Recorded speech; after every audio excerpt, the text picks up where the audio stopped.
I'm not gonna lie, the art world is, it's really like a controlled stock market. And is that true? Are you a millionaire finger painter? And what does that mean? I made a habit of raising my prices like 10% when I truly couldn't keep up with the demand. Let the market tell you what it's worth. Ooh. It feels like my bank account just has exactly how much money I want it to have whenever. Meanwhile, you're just doing exactly what you want to do. This is Philip Van Nostrand, and you are listening to the Epic Freelance Life podcast. How to make more money and live an epic freelance life. Here we go. Okay, I'm really excited actually to talk to someone who I think probably is, you are one of the more remarkable people that I know, Iris. Why don't you introduce yourself? Well, hello. My name is Iris Scott. I'm a finger painting artist working in oils out of New Mexico. Yeah, and that sounds sort of ordinary the way you just said it, but I feel like your career path has been anything but ordinary. Am I wrong? It has been an interesting little way to get here. Yeah, it's very bizarre and cool to be able to finger paint all day and have people pay you so much money to do so. Yeah. So when I was introduced to you, my friend or our mutual friend, Michael, said, he's like, I've got this millionaire finger painter who can be in our mastermind group. And I met you from via our mastermind group that we were in like 6 months ago. And and is that true? Are you a millionaire finger painter? And what does that mean? Yeah, well, I don't know exactly how millionaire is measured. Do you have to have $1 million in the bank? Do you have to make $1 million in a year? Yeah, I don't yeah, I know. don't know. Have you heard that term used for you before? And if so, Yeah, like, yeah. how do you Forbes. interpret it? It was Forbes that wrote an article about that. Okay. Yeah, so I mean, certainly over the last decade, it's been a lot more than $1 million in sales. Yeah. And yes, I definitely am not a starving artist. Great. And so I've been on your website. Has your pricing changed in the past year, or is it pretty much like a standard? Like you have originals that sell for X amount of dollars and then prints that sell for another, like less, right? Right, right. So basically, since I started finger painting 10 years ago, I made a habit of raising my prices like 10% when I truly couldn't keep up with the demand. Oh, nice. So in the beginning, they were $50, $50 paintings. Amazing. I want to know who has And those originals. sorry, oh, Because, who has them now? yeah, A few of my friends and a lot of strangers. that's awesome. Yeah. And so what I do is I simply let the market tell me when it's time to raise the prices. Okay. And And, COVID sort of slowed things down a bit. So I did not oh, raise prices at all in 2020, which okay. was the first year I didn't raise prices. They just stayed the same. That's Um, amazing. I I am now actually looking at a 2021 or maybe 2022 price increase again, just because my commissions list is back up to 12 people. And Yeah. that's basically, I should have actually probably raised them already. Okay.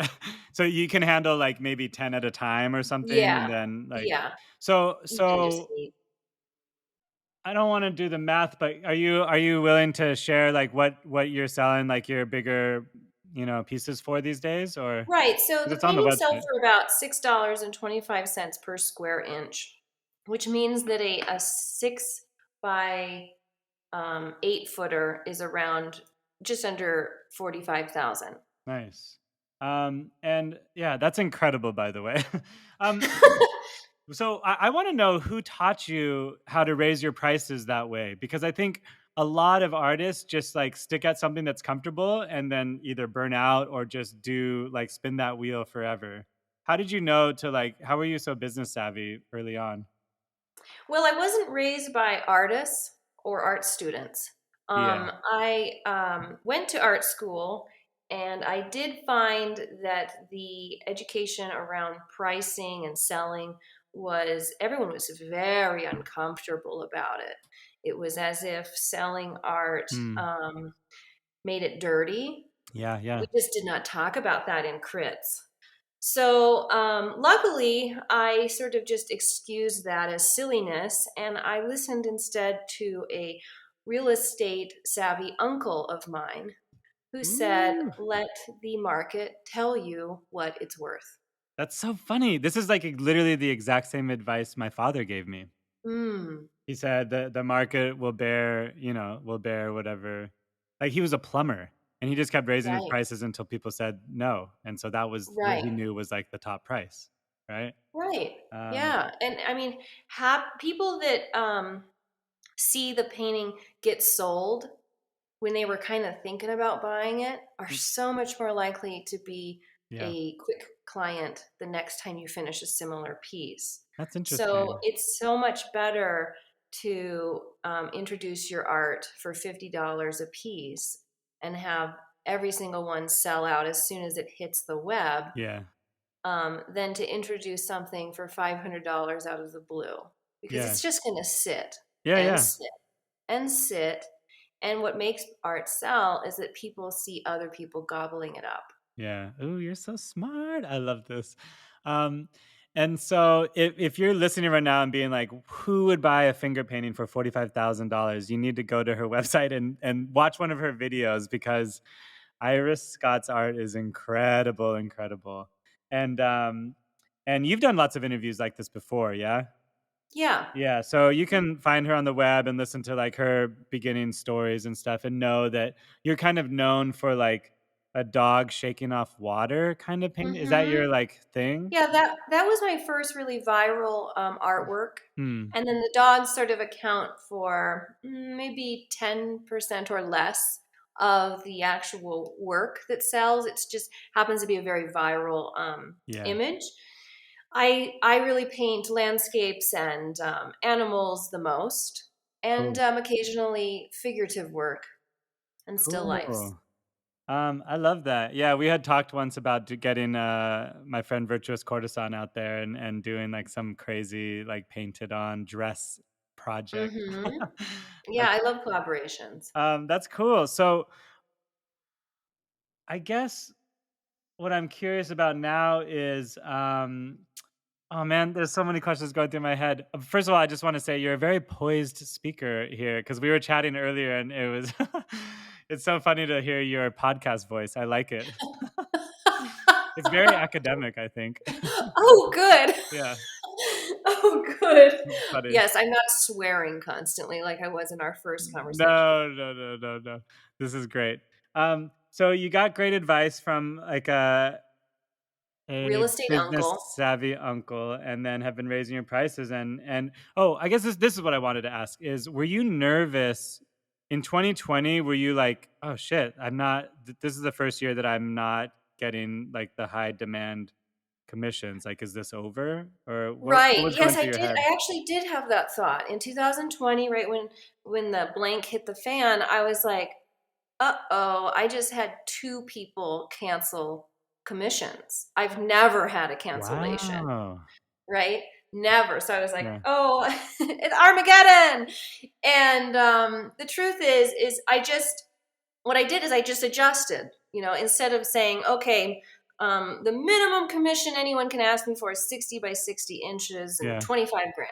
Well, instead I said, guess what, everyone? The new minimum is 36 by 36. Wow. And what ended up happening is it basically flooded my schedule, and I was right back up to busy, right? So, Yeah.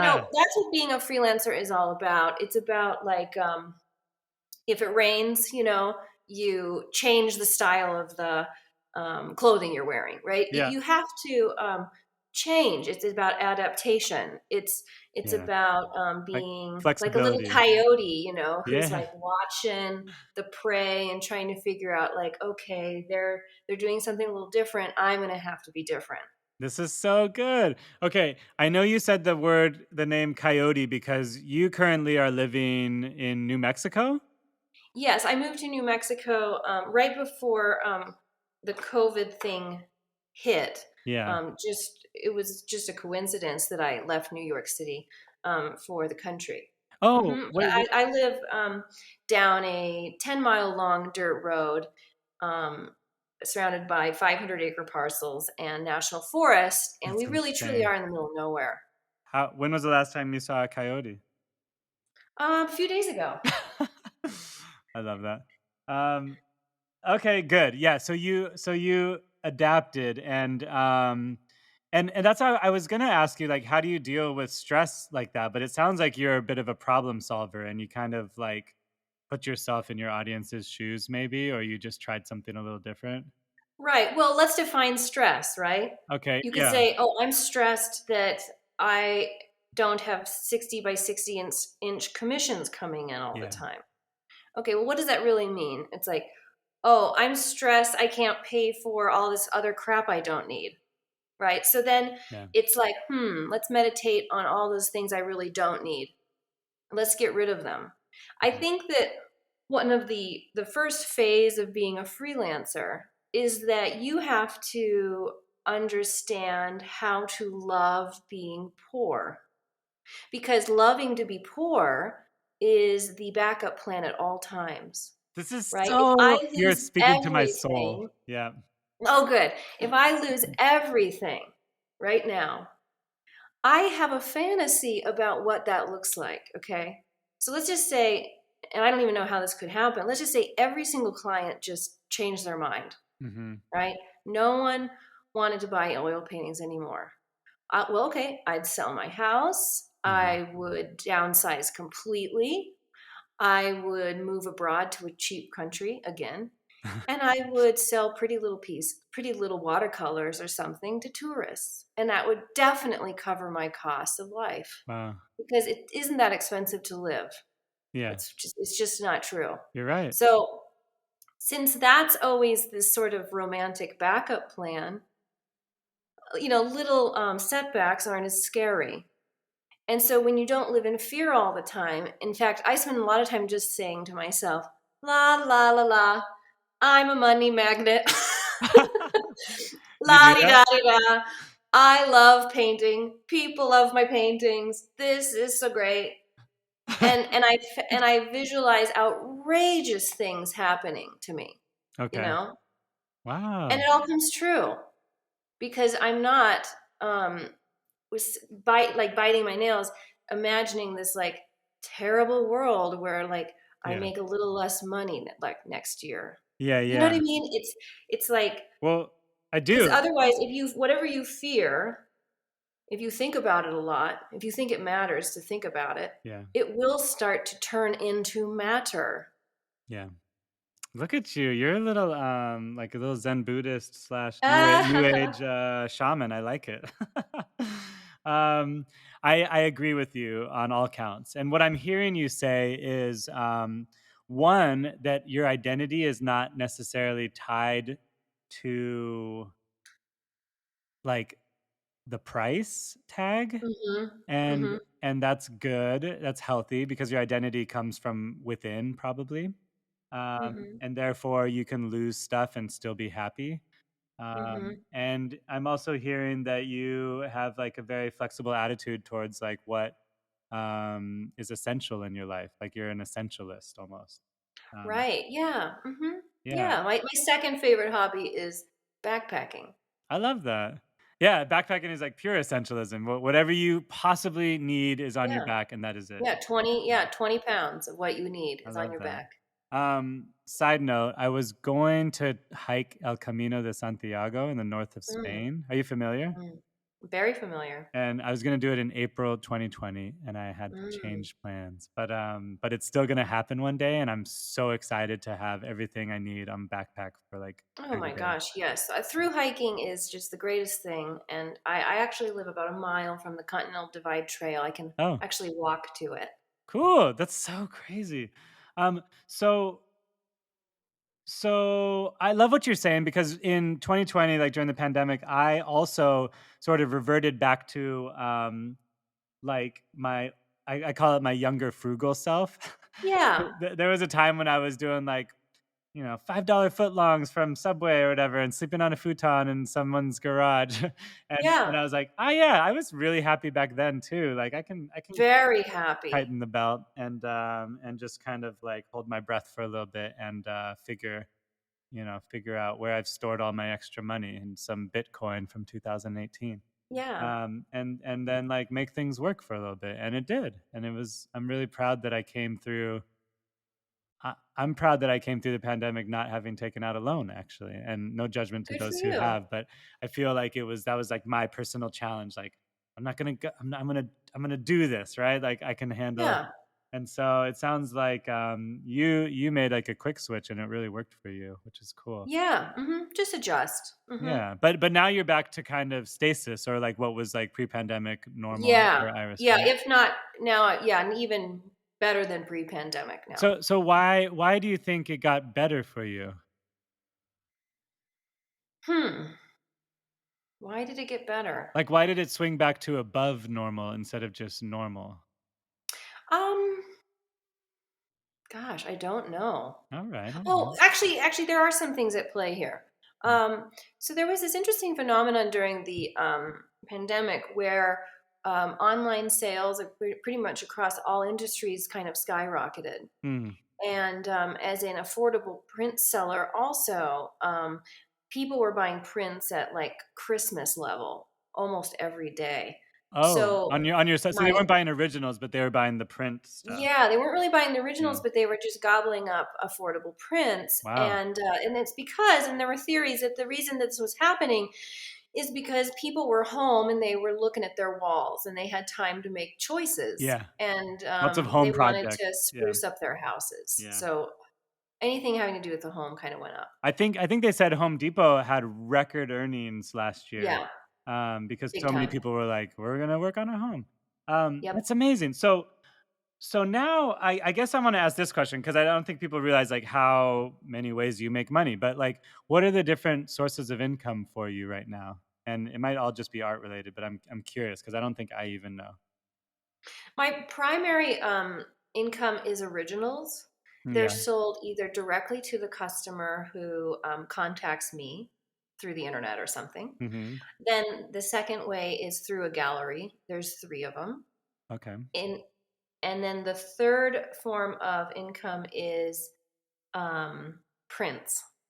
Nice. And then actually, there's a fourth form of income, which is greeting cards, which is a surprising amount of income I for believe how that. little they are. Yeah, that's cool. And have you, because of the success of the greeting cards, did you never think like, I don't know, I could do mugs or posters or like there's like infinite ways to like put your art on stuff, right? Yeah, there's Uh, infinite ways, and I've stuck to just the prints and the greeting cards because yeah, they're not really like worn or sat on or showered with. got it. And that's important to you. Yeah, like Okay. I don't want my painting underneath someone's rump. Got it. Okay, this is cool. Okay. But yeah, that's really interesting. So, um and are you ever like this is a leading question because I kind of know the answer. Are you scheming up ways to have even more sources of income, or are you satisfied with that? I think that it's important to slow down and notice what you actually like to do. Okay. So as you get more successful as a freelancer, you get really good at noticing where other markets are, right? Yeah, yeah. Almost too good at noticing where there's more money to be made. And it's very important to sit and get quiet and actually ask yourself what you enjoy doing. Because the answer may be like, oh, I don't enjoy, like, I may not enjoy even writing a single email Oh, to a person that wants to buy a print, yeah. right? Not one, you know? So if that's really upsetting, that has to be outsourced. I Yeah. can't just keep taking on more jobs just because they make money. Sure. So, You're so because the alternative is you want to be doing stuff that makes you happy, I'm guessing. yeah, and not only just painting, but I need to be painting paintings that are a little scary for me, right? So Oh, they can't just be that's what makes you sellable. happy. that doesn't make me happy, right? That actually upsets me. If it's sellable, it's too easy. So It can be, so yeah. what is a scary painting for you? Um, Pet portraiture, that's Okay. scary. People portraiture, Uh, other people's ideas is yeah. very scary. That's not pleasant. Okay. So I have to figure out really kind ways to say no, Oh, wait, you wait. I know? think I'm confused. So you're saying, what are you saying yes to, and what are you saying no to then? I try to say yes only to paintings that I think are hard and exciting. Hard and exciting. Okay. Yeah. And you say no Mhm. to what? I try to say no to paintings that are like too easy or not really my idea. Okay, got it. So if someone has like a very specific landscape in mind, I'm going to be like, I'm so sorry I can't do that, but I can try to put you in touch with someone that will. Oh, interesting. So you won't say yes to everything actually. You'll Oh, say yeah. definitely not. No. Mm-mm. And so hard and exciting could be like a portrait of like someone's animal or a Hmm. person. And okay, good. And is it Oh no, hard and like exciting would be like, for example, yeah. a skyscraper in Cambodia recently messaged me and they said we have two giant originals we want for our space, Oh. and we have something in mind. And I was like, oh gosh, what's it going to be? It's going to be really specific. I'm going to Uh-huh. have to say no. And they said, we just want your interpretation of skylight and the country of Cambodia. Wow. And so I was like, okay, I mean, they really weren't particular.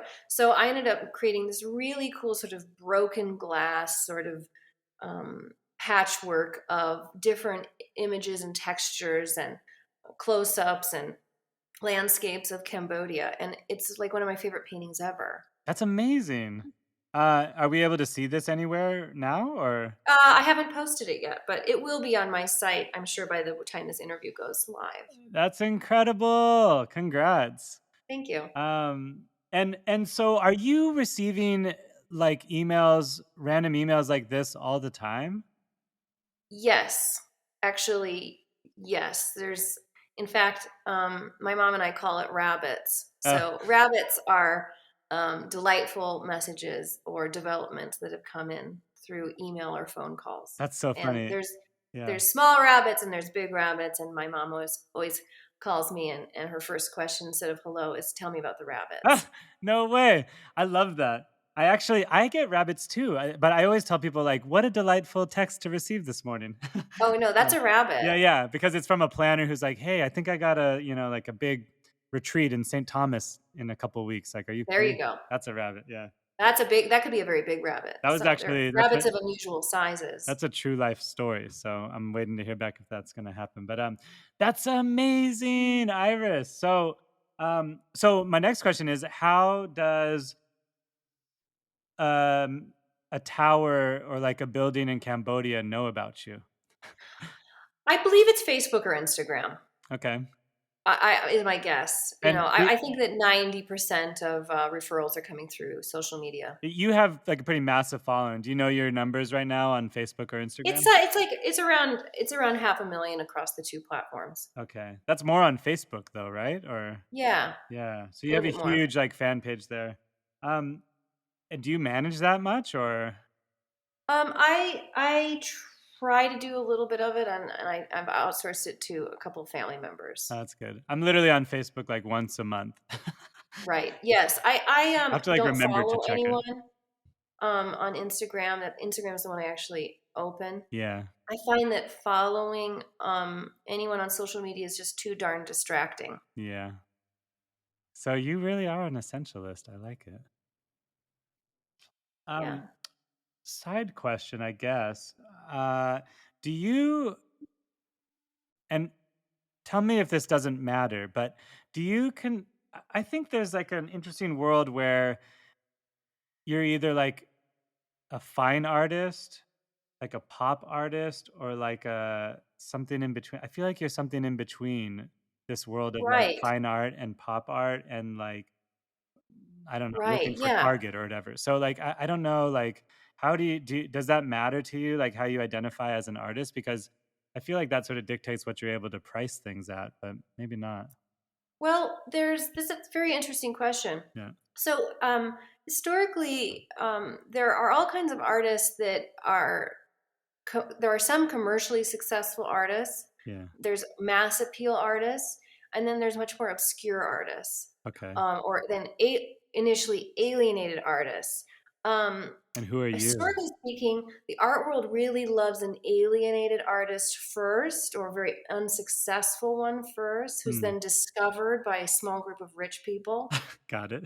and then their prices shoot up in a very controlled manner Yeah. that is highly manipulated. Okay, so Got it. I'm not going to lie, the art world is riddled with uh, how do you say this? Just say it. Be blunt. We know Yeah, we know. it's really like a controlled stock market. Yeah. You know, it's tricky what they're doing. That's And if you want to learn more about it, watch one of the many fabulous documentaries on the art world as a market. yeah. It is it's I think today the collectors have so much weight. In a way, I feel like the collectors have actually become the artists, Ooh, because of interesting. the way they can manipulate the market. Yeah. But all that aside, there is a saving grace, which is there is a back door into the museum, and that is to just become beloved by the public. Mm. And over time, that typically allows the artists, in their later years, to then be accepted by the super elites, blue chip level, Mm. museum level. Because they're Um, forced to because they can't ignore you, right? they just can't Yeah. ignore it anymore. So, like, that is my path, right? Okay. Because typically, I mean, to be honest, typically at the upper echelon of the billionaire collector class, they don't want to collect art that a lot of people like, Oh, right? Because they're all about being different yeah. than everyone else, right? Interesting. Yeah, yeah. Well, the truth is, humans are actually really similar. They sort of love the same things in a way.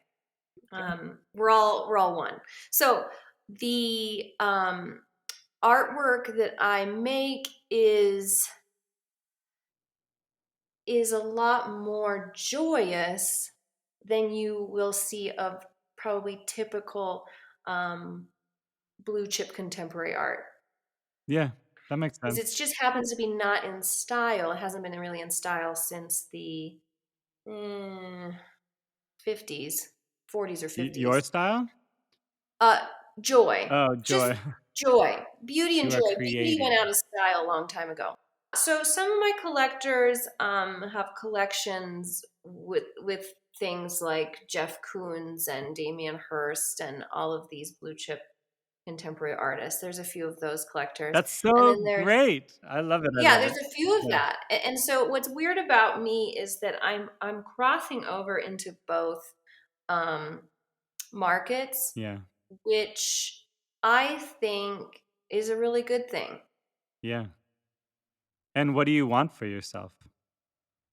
I want, well, I'll simply put, I just want to look at my own pieces and feel like it was made by another version of myself that I can't even understand. Like, Mm, I want to be sort of blown back by it, okay. and in wonder that it exists.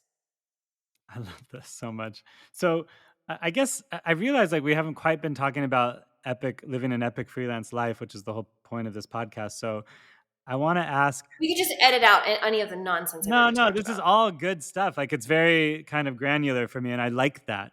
I like the process and stuff. But now that we know like how you're making money and who's buying your art and stuff, I want to know like how are you living in? Do you feel like you're living an epic freelance life? I assume you are because that's why I asked you. Very, Yeah. yeah, very much In so. what ways?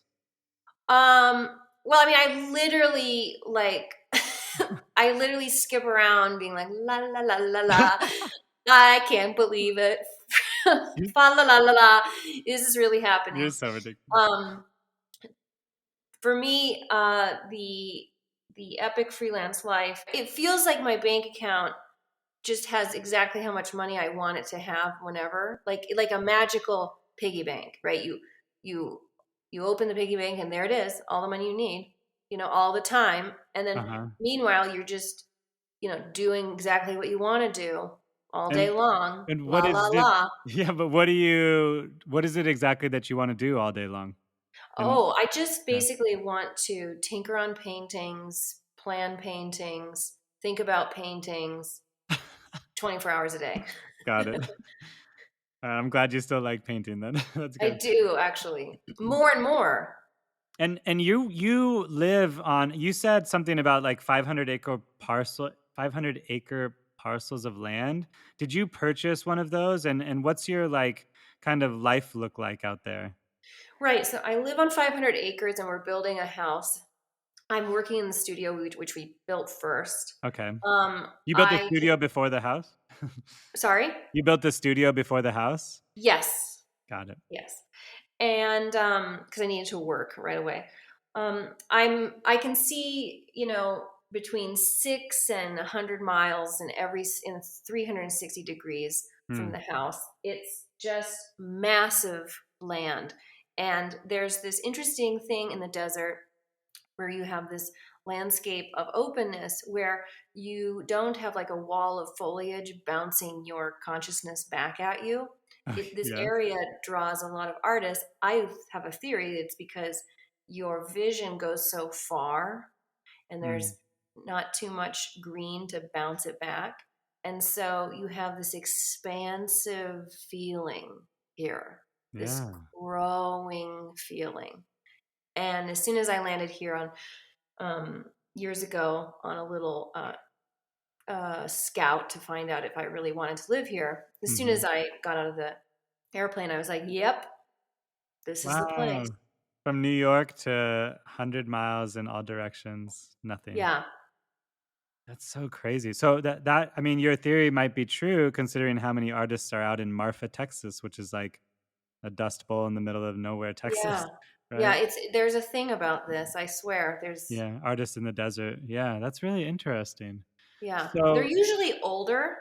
mm, It's very rare to be under 40 in these places, but I'm sure that'll change as online jobs become more and more frequent. that's interesting. Well, I do want to say one of my closest friends growing up, Bo Buck, is an incredible artist, and he moved to Marfa. He must have been like 32 or 35 when he moved out there. So I Hmm. think he's been one of the younger guns out in Yeah. the desert. And you too, right? Because you Yeah. moved out there. When did you move out to the desert? It was 2019, I think. Oh, okay. But you're still in your 30s there, right? Yeah. Yes, 37. Are you friends with anybody out there? Yes, it's very easy to make friends out here. Okay. Um, and they range in age from like 40 to 85. That's so It's just awesome. great. There's really cool, old, hippie artists, intellectuals out here. They range they're atomic scientists, Oh, I mean, my neighbor is a Nobel Prize winner. this is My other neighbor incredible. invented plexiglass. Okay. It's outrageous. Got it. So this is where this is where people hibernate or like escape, I guess. Yeah. So you are building your dream. Well, you have your studio and you're building your dream house, and you're also building a dream guest house, I guess, right? Um, Yeah. do the housing projects feel like art to you as well? Actually, yes. We instead of building more of a McMansion, Sasha and I decided to build more of a little jewelry box of a Okay, home, got it. and so small and beautiful and very old looking. And we used imported palace doors from Ah, like Afghanistan and India. so you had doors imported from Pakistan and India, palace doors, and what Yeah, else? yeah. See, in the there used to be so many palaces, but now it's too expensive to maintain these palaces. So the land is getting purchased to build like resorts and stuff, and they're demolishing these incredible This is buildings. And some crazy. people gobble up this detail work, and And they some people import are it back you. to Santa Fe, and then you buy it. Oh, so you're buying it through the intermediary. You're not one of the people Yeah. who like. sources it. I see. Uh-uh. Um, wow, that's incredible. Yeah, Um, so I've always loved really old things. So we're yeah, building a house that's trying to be a replica of like a 100-year-old home that uh, maybe is in um, Asia. that's really funny. It's like a marriage between the American Southwest and India. I had no idea. That's Yeah. really fascinating. So when is the house project done, and then what's next for you? This guest house will be done around a month from now, Hmm. and then we'll live in there for 3 years, around 3 years. Most likely start a family in that house, and then grow up, have debt paid off completely, and then start the main house. That's amazing. And the main house will be bigger and nearby, or Yeah, like, the main house will be about 400 feet away. It will hmm, be 3 bedrooms instead of 1 bedroom, and okay. it will be on the edge of a cliff. This is wild. Does it have a pool? No, I think it'll have a courtyard. Okay, cool. I'm not much into maintenance of pools. God. You're so funny. So you are committed to being out there forever, it sounds like. Yes, as soon as I landed in New Mexico, I could visualize my very, very, very ancient self, um, my very gray, wrinkly self here, That's so great. with beautiful tan, wrinkly skin and some fabulous hat and linen dress. And I was like, I want to die here. I love that. And are you traveling, or are you just like in the desert all the time? Like, how does the rest of your year look? Or like paint, because it sounds like you're creating and painting like most of the time, right? Yeah, I paint anywhere between 5 and 7 days a week. And if I do travel, it might be to like one night at a hot spring in Colorado or something. But we can't really get away from the site because there's too many workers I see. to just manage.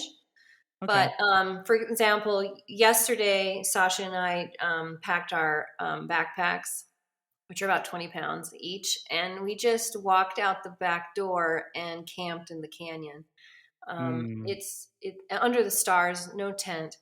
yeah, It feels like you're a million miles away, and it's very low clutter to do that kind of travel. that's cool. I love that. So that's how you are living your epic freelance life then. Yeah, right now, and once the construction project's done, we'll be free again to go on little voyages. But are you free if you constantly have commissions, or how do you manage that? Well, I try to. I mean, I tend to hit my deadlines on time. When I Yeah. tell someone that their painting will be done in 9 months, it's done in 9 months. Okay. And if I can see that I've got no trouble hitting that deadline, then I'll say, let's go somewhere. That's cool. So, okay. So if you finish early, or you like, or you build it into your schedule then. Mm-hmm. Mm-hmm. Um, do you have any I have a theory about freelancers who, or people who live epic freelance lives, that they actually, that it's not as spontaneous and wild as you might imagine, but that they actually have like sort of built in procedures or habits in their life that that ensure that they are living an epic freelance life. For example, Right. every year on my birthday, I try to go to somewhere new. Doesn't have to be a new country. It could just be like a new place in the States or a new city and whatever, but somewhere that I've never been before, just to like experience the world and give that gift to myself. I've been doing that for like 6 years now. Um, Mm. does that sound familiar to you, or do you just kind of, are you more spontaneous? I would suspect that freelancers are attracted to the unknown. They Yeah. like what they don't know about, and they like to be a little tiny bit afraid that something Yeah. won't work or be fun.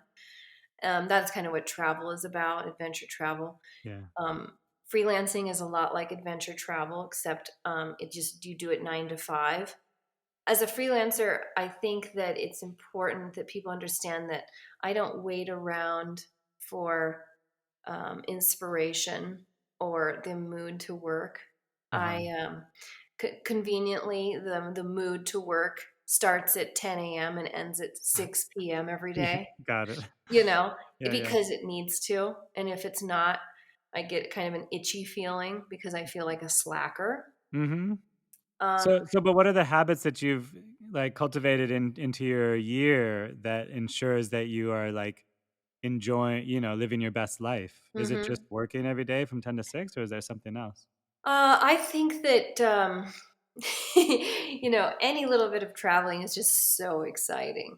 Yeah. So while I haven't done it for the last few years, it's usually one big international trip for like a month See, out that's of a what I'm talking backpack. about. And Yeah. I've been doing that every year since 2003, actually. So Mm, same thing. I added the birthday thing as like a different kind of like just that's somewhere cool. newish, but the 2003, a new country for me every year for about 2 to 4 weeks. Yeah. You Wow. sound So like you're so very what's the word? Uh, patterned. Like you can stick to a really cool pattern and plan. I I think wish I'm I really could more. no. You're not wrong actually, and I think this is probably a personality thing for sure. But I'm very math minded, and I Hmm. think I notice patterns like when they start popping up in my life. Like one year I traveled and I happened to be like in Mongolia on my birthday. And then the next year I was in like Savannah, Georgia, and I'd never been there on my birthday. And I was like, oh, 2 years in a row I was somewhere new on my birthday. This is a Right. thing now, And Right. it's Yeah. yeah, Yeah. Exactly. Let's make this a tradition. yeah, Yeah. that's exactly it. Creating traditions. Exactly. So I'm gonna finish this strong with Iris. Last thing I was asking you about is what you wanted me to ask you what you have been consuming lately in terms of media. So tell me what has lit you up that you have been Yeah. experiencing lately. Okay. Yeah. And I want to preface this by saying that um, so much about I think being a successful freelancer is not going crazy with consumption of media. Hmm. I stopped following people on Instagram. I really try to control my internet time because Yeah. it's such a sort of a vortex of attention. And Yeah. the one person I have been following lately, and by following I mean I listen to her answer people's questions in a big room of an audience, is a modern day living enlightened person by the name of Byron Katie, Yeah. American grown Midwest woman who was agoraphobic and sort of snapped into enlightenment. And her talking blows my mind. And I think that she is, of all the mystics I have read and all of the books on the subject, um, I find her the most accessible and easy to understand. And I see Hmm. differences in my life. She really specializes in diffusing fear and anxiety. And I love that. it's She's like a really yes, good stuff. spiritual speaker, teacher, and writer, and Yeah. she's had a huge impact in your life. Oh, yes, yes. So that's what I would recommend. I love that. So if you ever talk to Iris Scott and find her to be incredibly tranquil and peaceful and zen-like, you can thank Byron Katie. Damn right. That's awesome. Thank you, Iris. I'm glad we got to actually finish this. We were having like connection issues earlier, but we did it. You did it. You're amazing, and amazingly, I've never met you in real life, so I'm really excited for the day that I get to come out your way and see everything you've created out there. Yeah, come make the pilgrimage, Phil. It was I a delight to will. talk to you. Great interviewer, and have Thank a happy you. freelance day. You too. I'll talk to you soon. Cheers.